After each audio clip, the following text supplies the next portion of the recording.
సింగరేణి చరిత్రలోనే తొలిసారి ఐఆర్ఎస్ అధికారి బలరాంను సీఎండీగా నియమించారు సీఎం రేవంత్ రెడ్డి. 40,000 మందికి పైగా విధులు నిర్వహిస్తున్న సింగరేణికి సీఎండీగా పనిచేయడం సంతోషాన్ని ఇస్తుందన్నారు. బొగ్గు కొరత లేకుండా సంస్థ లక్ష్యాలను రీచ్ అయ్యేలా చూడటమే తన ప్రాథమిక కర్తవ్యమంటున్నారు. అదే సమయంలో కార్మికులకు ఎలాంటి ఇబ్బందులు కలగకుండా చూస్తామంటున్న బలరాంతో మా ప్రతినిధి Bhaskar face to face. Singareni సంస్థకు పుట్టినిల్లు బొగ్గుట్ట. 1957 సంవత్సరంలో ఆనాడు ఇల్లెందులో బ్రిటిష్ వాళ్ళు బొగ్గు నిక్షేపాలు కనుగొని కాలక్రమేణీ అక్కడ ఓ సింగరేణి సంస్థను నిర్మాణం చేసి యావత్తు ఈ దేశ విదేశాల నుంచి మొదలుకొని సింగరేణి సంస్థ అనేది అప్పటి ఆంధ్రప్రదేశ్లో నుంచి ప్రారంభమై వివిధ ప్రాంతాల్లో అటు గోదావరి కాని కావచ్చు, అదేవిధంగా రామగుండం, అదేవిధంగా ఆదిలాబాద్ జిల్లాతో మొదలుకొని ఖమ్మం వరకు కూడా ఈ బొగ్గు నిక్షేపాలు గోదావరి పరివాహక ప్రాంతం మొత్తం కూడా సుమారు 400 కిలోమీటర్ల పైగా ఉన్నటువంటి ఈ యొక్క గోదావరి పరివాహక ప్రాంతం చూసుకుంటే కనుక ఆ పరిసర ప్రాంతాలన్నీ కూడా బొగ్గు నిక్షేపాలు ఉన్నట్టు కూడా సింగరేణి సంస్థ గుర్తించింది. మొత్తానికైతే తెలంగాణ ప్రభుత్వం ఏర్పడిన కాంగ్రెస్ ప్రభుత్వం ఏర్పడిన తర్వాత మరోసారి సింగరేణి సిగలోను ఒక ఐఆర్ఎస్ ఆఫీసర్ చైర్మన్గా బాధ్యతలు చేపట్టి సింగరేణి సంస్థను ముందుకు తీసుకెళ్లే విధంగా ఆయన ప్రణాళిక రచిస్తున్నారు. మనతో పాటు ఇప్పుడు సింగరేణి సంస్థ సీఎండీ చైర్మన్ బలరాం మనతో ఉన్నారు. సార్ నమస్కారం. ఈ సంస్థను మీ ముందు ఎలాంటి సవాళ్ళు ఉన్నాయి? సింగరేణి సంస్థను లాభాలు పట్టించే దిశగా ఎలాంటి అడుగులు వేస్తున్నారు? సింగరేణి సంస్థ అనేది మీరు అన్నట్టుగా ఒక గొప్ప సంస్థ. నిజంగా బొగ్గులో ఎంటర్ అయిన సంస్థ ఏదైనా ఉంటే దేశంలో సింగరేణి మాత్రమే. మన కోల్ ఇండియా ఏర్పడింది మాత్రం 1964లో. మన జాతీయకరణ తర్వాత 75 నుంచి Coal India or coal ministry ఉంది.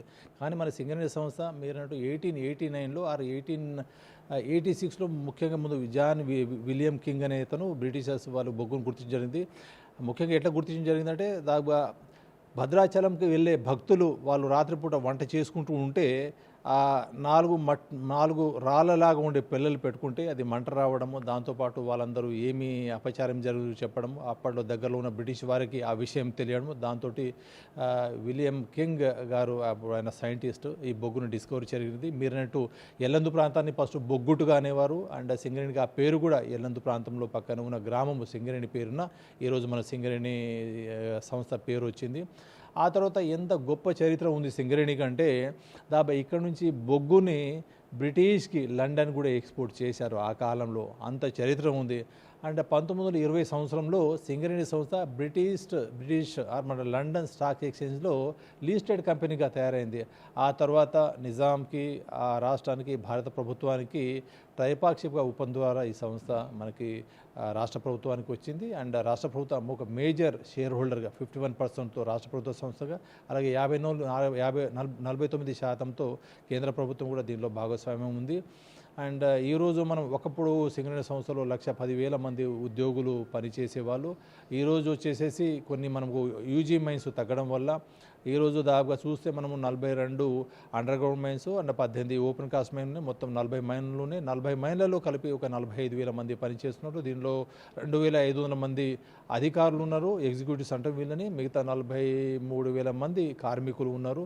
కార్మికులు కూడా అన్నీ మీరు ఇందాక అన్నట్టు 400 కిలోమీటర్లు పరివాహక ప్రాంతము, అటు ఆదిలాబాద్ నుంచి స్టార్ట్ అయ్యి గోలేటు, ఆసిఫాబాదు, అటు బెల్లంపల్లి, మందమరి, శ్రీరాంపూర్, అటు గోదావరి ఖని, రామగుండము, మంథని, భూపాలపల్లి, అట్లా ఎల్లందు, మణుగురు, సత్తుపల్లి దాకా అనేక ప్రాంతాలు బొగ్గులను విస్తరించున్నాయి. అండ్ ఈ మధ్యలో మనము ఇక్కడున్న బొగ్గులు కాకుండా వేరే రాష్ట్రాల్లో ఉండాలనే ఉద్దేశంతో మనము ఒరిస్సా రాష్ట్రంలో ఒక నైని బొగ్గు గనిని మనము తీసుకోవడం జరిగింది. అక్కడ కూడా దాదాపు ఉత్పత్తి ఒక 6 నెలల టైంలో, మ్యాక్సిమం 6 నెలలు అక్కడ స్టార్ట్ చేస్తాము. దాదాపు అక్కడ పెద్ద బొగ్గు గని నైని అనేది 400 మిలియన్ టన్ను ఉంది. సంవత్సరానికి ఒక 10 మిలియన్ టన్నులు ఒక గని నుంచి వస్తుంది. దాదాపు మనం ఇక్కడ సింగరేణిలో చూస్తే ఒక మైన్ నుంచి 1 మిలియన్ 2 మిలియన్ రావడం కూడా కష్టం ఉంది. ఇక్కడ 10 మిలియన్లు ఉన్నది ఒక సత్తుపల్లిలోని, మిగతా చోట 5-6 మాత్రమే ఉంది. అలా ఇతర రాష్ట్రాల్లో కూడా ఇంకా కొన్ని బొగ్గు గనులు తీసుకోవాలని మనము ప్రణాళిక రచించి ఉన్నాము. అండ్ డెఫినెట్గా దాంట్లో కూడా పార్టిసిపేట్ చేస్తాము. ఇదే విషయాన్ని ప్రభుత్వానికి కూడా చెప్పడం జరిగింది. ఆ తర్వాత రాష్ట్ర ప్రభుత్వము ఆకాంక్షల ప్రకారము వెల్ఫేర్ కూడా చాలా ఇంపార్టెంట్. ఎప్పుడైతే మనకు వీళ్ళకి మంచి వాతావరణం కల్పిస్తామో డెఫినెట్గా మన కార్మికులు మంచి పని చేస్తారు. వాళ్ళకి కావాల్సిన అన్ని వెల్ఫేర్ మెజర్స్ తీసుకోవాలని చెప్పడం జరిగింది ముఖ్యమంత్రి వారు, ఉప ముఖ్యమంత్రి వర్యులు. వాళ్ళ సంక్షేమానికి ఎటువంటి లోటు లేకుండా వాళ్ళకి ప్రొవైడ్ చేస్తూ ఆ తర్వాత మనకు ప్రొడక్షన్ కూడా ఇంపార్టెంట్. కంపెనీ ఒక రన్ కావాలి, ఒక మంచి పేరు రావాలంటే మనకి రోజు బొగ్గు ఉత్పత్తి చాలా ఇంపార్టెంట్. బొగ్గు ఉత్పత్తి అనేది మనము 70 మిలియన్ టన్నులు మనం ఇవ్వాలి. మనం ఒక్క తెలంగాణ కాకుండా అటు ఆంధ్రప్రదేశ్కి, కర్ణాటకకి, మహారాష్ట్రకి, తమిళనాడుకి, అలాగే ఎన్టీపీసీకి సప్లై చేసే బొగ్గు అయితే మనకు అటు నార్త్ ఇండియా దాకా వెళ్తుంది. అలాంటప్పుడు మన 70 మిలియన్ టన్నులు బొగ్గు లక్ష్యం చాలా ఇంపార్టెంట్. ఈ లక్ష్యం సాధిస్తే లాస్ట్ ఇయర్ సాధించిన మనకు లాభం 2224 కోట్లు ఉండేది. ఈసారి అయితే 3000 కోట్లకు పైగా లాభాలని వచ్చేటట్టు ఇలాగే ప్రణాళిక చేసుకున్నాము. ఆ తర్వాత కంపెనీకి రేటింగ్ సిస్టమ్ కూడా మనం పెంచుకున్నాము. అంతకుముందు AA- ఉంటే ఈరోజు AA+కి వచ్చింది. ఆ తర్వాత ఇంతకుముందు వేరే మన PFC RSతో ఎక్కువ లోన్లు తీసుకునే వాళ్ళం, ఎక్కువ ఇంట్రెస్ట్ రేట్ ఉండే, అది కూడా తగ్గించేసి తక్కువ రేటు ఇంట్రెస్ట్ కన్నాము.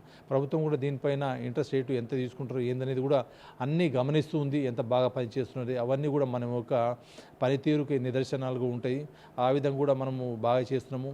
ఇక్కడ మనము మెయిన్ టార్గెట్ ఏంటంటే మనకు బొగ్గు గనులు కావాలి.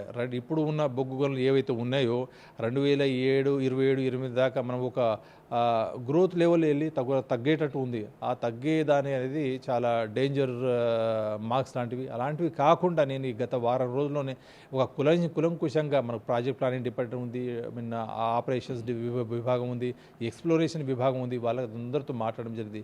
ఇలాంటి పరిస్థితులు ఎట్లా ఉంది. నెక్స్ట్ మనకి తెలంగాణ అవసరాల కోసమే, మన తెలంగాణ రాష్ట్ర అవసరాల కోసం 50 మిలియన్ల టన్నులు బొగ్గు అవసరం ఉంటుంది. ఈరోజు మనం సప్లై చేసిన ఓన్లీ 30 మిలియన్ల టన్నులు ఉంది. ఇంకో 20 మిలియన్ల టన్నులు మన తెలంగాణ రాష్ట్రం కనుక వేరే ప్లేసెస్ నుంచి జార్ఖండ్ ఇటు మనం రాంచీ కానీ, మహానది కోల్డ్ ఫీల్డ్ నుంచి కానీ అక్కడి నుంచి తీసుకురావాలంటే బాగా బర్డెన్. అక్కడి నుంచి ఒక్కో టన్ను బొగ్గు మనము అక్కడి నుంచి తీసుకురావడానికి 2500 రూపాయల దాకా పడుతుంది. అలాంటి భారం కాకుండా మన దగ్గర బొగ్గు గనులు ఎక్కువ కావాలి.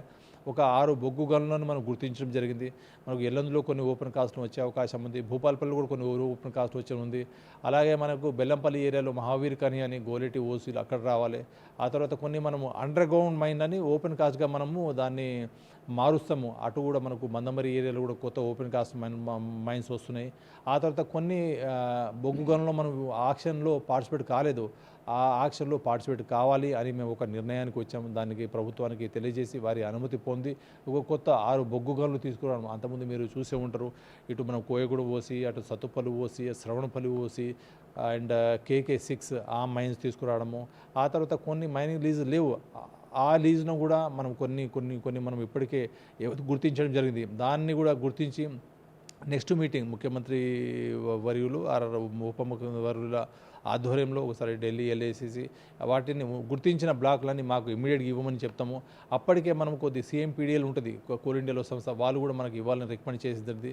ఆ తర్వాత హయ్యర్ లెవెల్ డెలిగేషన్ ఎప్పుడైతే ఢిల్లీకి వెళ్తుందో డెఫినెట్లీ ఆ బ్లాక్లో వస్తాయి. ఆ బ్లాక్లు కనుక వచ్చేస్తే మనకు నెక్స్ట్ ఒక 30 ఏళ్ళు దాకా బొగ్గు గనులు మనం ఒక ఈ ప్రొడక్షన్ లెవెల్ తగ్గకుండా ఉంటుంది. అండ్ ఈరోజు మనము లాస్ట్ ఇయర్ ఉన్న 67 మిలియన్, ఈ ఏడాది మనం నిర్దేశించిన 70 మిలియన్లు కాకుండా ఈ 6 బొగ్గుల వల్ల 30 మిలియన్ టన్నుల బొగ్గు మనం ఎక్కువ తీసుకోవచ్చు. అలా ఒక మన మైండ్ లైఫ్ను కూడా ఇంకో 20-30 ఏళ్ళు పెంచుకోవచ్చు. అదే విధంగా మనం చేస్తాము. ఇప్పుడున్న ఆ తర్వాత బొగ్గు నుంచి మనం ఇటు థర్మల్ పవర్కి వచ్చేస్తే ఇప్పటికే మీకు తెలుసు 2x600 1200 మెగావాట్ల థర్మల్ పవర్ ప్రాజెక్టు మనకు జైపూర్ మండలము మంచిర్యాలలో ఉంది. ఇంకో 1x800 మెగావాట్లకు ప్రభుత్వం అనుమతి ఇచ్చింది. దాంతో 2000 మెగావాట్లు మనకు థర్మల్ పవర్ జనరేషన్ అవుతుంది. దాంతోపాటు సోలార్ ఇప్పటికే మనం క్యాప్టివ్ దాకా 224 మెగావాట్లు చేశాము. ఇంకో 76 మెగావాట్లు ఈ మార్చి వరకు కంప్లీట్ చేసి 300 మెగావాట్లు అవుతుంది. దాంతోపాటు ఇంకో 232 మెగావాట్లకి ఇమ్మీడియట్గా మనము నెక్స్ట్ కొత్త టెండర్లు పిలవడం జరుగుతుంది. ఆ విధంగా ఇవి కాకుండా మనము వేరే రాష్ట్రాల్లో మొన్న ఉప ముఖ్యమంత్రి వారు చెప్పారు, రాజస్థాన్ కానీ మిగతా చోట్ల ఎట్లా ఉన్నాయని కూడా చూడమని చెప్పారు. అలాగే మనకు కాళేశ్వరం ప్రాజెక్టులో మనకు కాలువల ద్వారా కూడా ఒక 10,000 కిలోమీటర్ పైన ఒక లెంత్ అనేది ఉంది. అది కూడా ఒకసారి అన్ని విభాగాలు, ఇరిగేషన్ డిపార్ట్మెంటు, ట్రాన్స్కో జెన్కో వాళ్ళు, అలాగే సింగరేణి తో ఏర్పాటు చేసేసి మనకున్న సాధ్యాన్ని, ఎందుకంటే మన సింగరేణి సంస్థ అనేది మనకు ఒక ఫైనాన్షియల్ పరంగా మనకు మంచి ఎక్స్పోజర్ ఉంది. బ్యాంకులు కూడా మనకు లోన్లు ఇవ్వడానికి ముందుకు వస్తారు. అదొకటి గ్రోత్ అనేది కంపెనీ తీసుకోవాలి. అదే జనరల్గా ఇప్పటికీ సింగరేణి సంస్థ అనేది సంవత్సరానికి లాభాలు గడిస్తుంది. అదేవిధంగా కార్మికులకు కూడా భారీ ఎత్తున కూడా బోనస్ ఇస్తుంది. అలాంటి సంస్థ ఇప్పుడు కొన్ని సంస్థలకు అంటే ఈ సంస్థకు రావాల్సినటువంటి కొద్ది బకాయిలు ఉన్నది అనేది నిజమేనా? బకాయిలు ఉన్నాయి నిజమే. మనకు మిగతా రాష్ట్ర ప్రభుత్వం నుంచి అంతకుముందు కొన్ని బకాయిలు 19,000 కోట్ల దాకా ఉన్నాయి.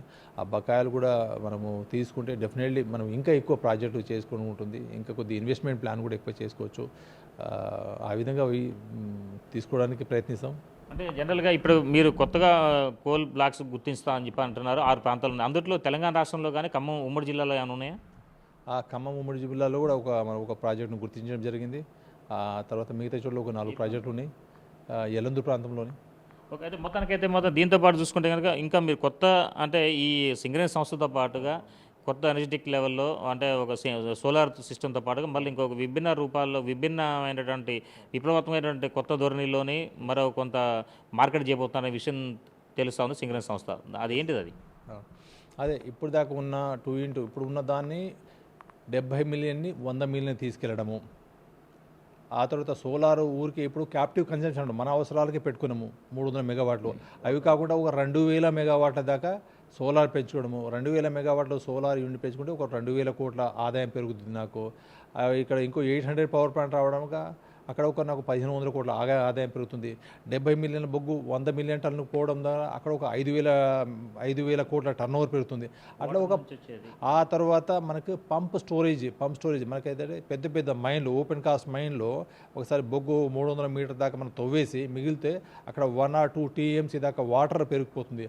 ఆ వాటర్ని ఏం చేస్తామంటే మనము డే టైంలో సోలార్తో పైన ఒక చిన్న 2 రిజర్వాయర్లు ఒక రిజర్వాయర్ కట్టేసేసి అటు పంప్ చేస్తాం. పంప్ చేసి నైట్ పూట మనం ఆ పంపు నుంచి మనము మళ్ళీ పవర్ జనరేషన్ చేస్తాం.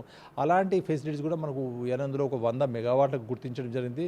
ఆ తర్వాత రాష్ట్ర ప్రభుత్వం కూడా కొన్ని గుర్తిస్తుంది. కొన్ని జలాశయాల ఎక్కడైతే పంప్ స్టోరేజ్ వల్ల పవర్ జనరేషన్ అవి గుర్తిస్తుంది. అవి ఎక్కడున్నా డెఫినెట్లీ మనకు సింగరేణి కొనక ఫైనాన్షియల్ స్ట్రెంత్ తోటి అవి కూడా మనకు కావాలని చెప్తాము. ఈ మధ్యలో సెకి వాళ్ళు కూడా 58 మెగావాట్ల విండ్ పవర్ కూడా వాళ్ళు గుర్తించారు. దాంట్లో కూడా మనము డెఫినెట్గా ప్రభుత్వ అనుమతితోటి దాంట్లో కూడా పార్టిసిపేట్ చేస్తాము. అట్లా ఒక వైవిధ్యభరితంగా డైవర్సిఫికేషన్ ఈజ్ వెరీ ఇంపార్టెంట్. ఒక కోల్డే కాకుండా ఇటు మన thermal, solar, wind, pump storage, ఆ తర్వాత క్రిటికల్ మినరల్స్ వేరే దేశాల్లో కూడా ఉన్న దానిపైన కూడా ఒక అధ్యయనము ఒక టాప్ కన్సల్టెంట్ వాళ్ళతో చేయించేది దాంట్లో కూడా ఇంట్రెస్ట్ చేయడానికి దాంట్లో ఒక అధికార బృందాన్ని పంపించడానికి ఒక ప్రభుత్వ అనుమతితో దానికి చేస్తాం. అంటే మొత్తానికైతే మీరు సింగరేణి CMDగా బాధ్యతలు చేపట్టిన తర్వాత ఫైనల్గా మీరు మీ కార్మికులకు ఇచ్చే భరోసా, రాష్ట్ర ప్రభుత్వానికి ఇచ్చినట్టు హామీ అంటే మీరు ఎలాంటి ప్రణాళికలతో ముందుకు వెళ్తున్నారు? మీ ముందున్న టాస్క్ని ఓవరాల్గా ఒకసారి ఎట్లా ఉంటుంది?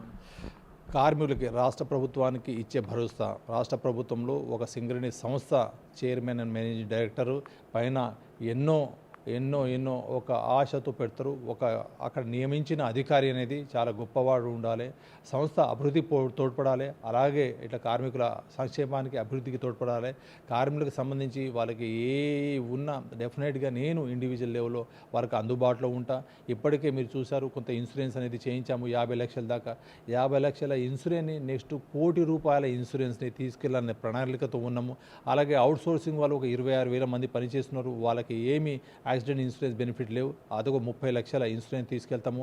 అండ్ రాష్ట్ర ప్రభుత్వము ఇటు డైవర్సిఫికేషన్లో తీసుకుపోయి కంపెనీకి అనేక రంగాల్లో అందుబాటులో ఉన్న రంగంలో ఎక్కడైతే మనకు ఆపర్చునిటీ ఎక్కడైతే అవకాశాలు ఉన్న అన్ని అవకాశాలని వినియోగించుకోనికి రాష్ట్ర ప్రభుత్వానికి మంచి పేరు తెచ్చేలా అలాగే సింగరేణి సంస్థ నెక్స్ట్ 100 ఏళ్ళకు కూడా ఒక గొప్ప సంస్థగా నిలిచి ఉండాలనే ఆకాంక్షతో నేను దాదాపుగా సీఎం గారు మంచి పని చేయాలి. మొన్న మీరు చూసి ఉంటారు కలెక్టర్ కాన్ఫరెన్స్ మిగతాలో 18 గంటలు పని చేయాలి. పని చేయని వాళ్ళు నాతో ఉండదు.